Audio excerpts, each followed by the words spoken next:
Hello there, this is a short tutorial on how to get this new version of the King James Pure Bible Search installed on a Mac. Now I have here highlighted the actual URL page where you'll have to get this into, you can type it into Safari. This is going to be what you're going to type in to get to this page right here. You can take a screenshot of it if you need. Of course, you're going to have to be on a Windows, Mac, or Linux, but here, Mac, you have to be on a Mac. So I'm on that page, and you'll see here at the very top, this was released 2 weeks ago. I'm recording this as of February 22nd. So Windows, Linux will scroll down all the way down to Mac, and it gives us some instructions here on signing and things like this. We're going to do something. We're going to go through this. We're going to go to this snapshot here. Now, this may look like this, the assets, so make sure to open it up. You only want the Mac OS version, so we're going to click on that, and it's going to download. It's about 120 meg. Go to the downloads folder. There it is. So, wow, look, we have this little disk image here. I'm going to double click, and it's fine with it. We've got this program in it. Now I go, oh, cool. Let's run the Bible program, PBS. Double click, and look what happens. Error.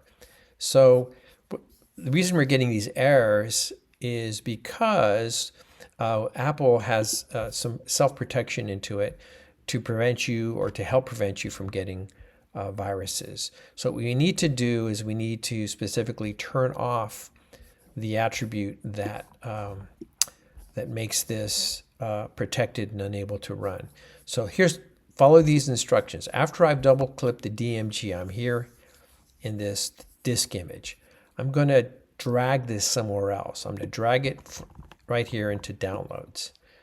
So now I have the original disk image right here, and then here I have the program. And again, if we try to run it from here, we'd get an error. It's damaged, which is not. It's not damaged. Okay. Here's how we're going to fix this. Now you have to go to the terminal window or the command line prompt to get to this. We're going to have to be in the downloads folder. So I'm going to right click on this. This may look different for you, but if you need to get to the terminal window or the there we go, terminal at folder. This is what I want. And this is going to be, now the thing here that's kind of weird, you can type in this, let me open this up, let me make it bigger so it's easier to read here. Okay, if I type in PWD, we're in the downloads, but we're in the app folder. We don't want that. We want to be one folder up. We want to be in the downloads folder. So maybe you can just do this, CD:/downloads, okay? And if I do an LS, this will tell me that there's two files in here. The snapshot, which we don't care about, this is the app. King James Pure Bible Search, this is the thing that needs to be modified. So this is critical here.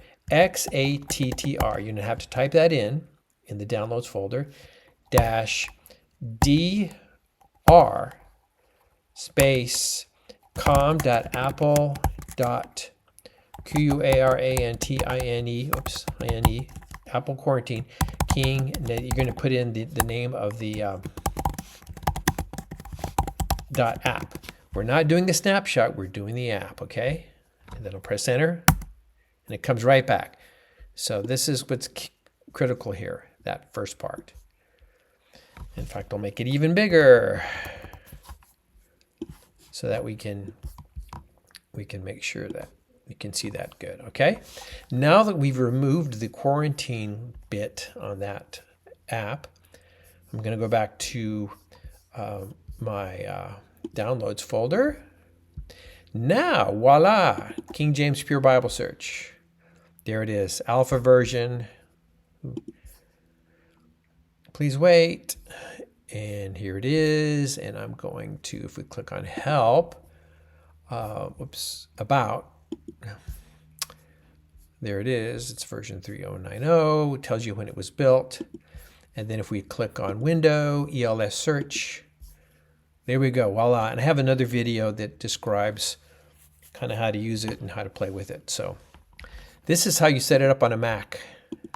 Thanks for your patience, and God bless.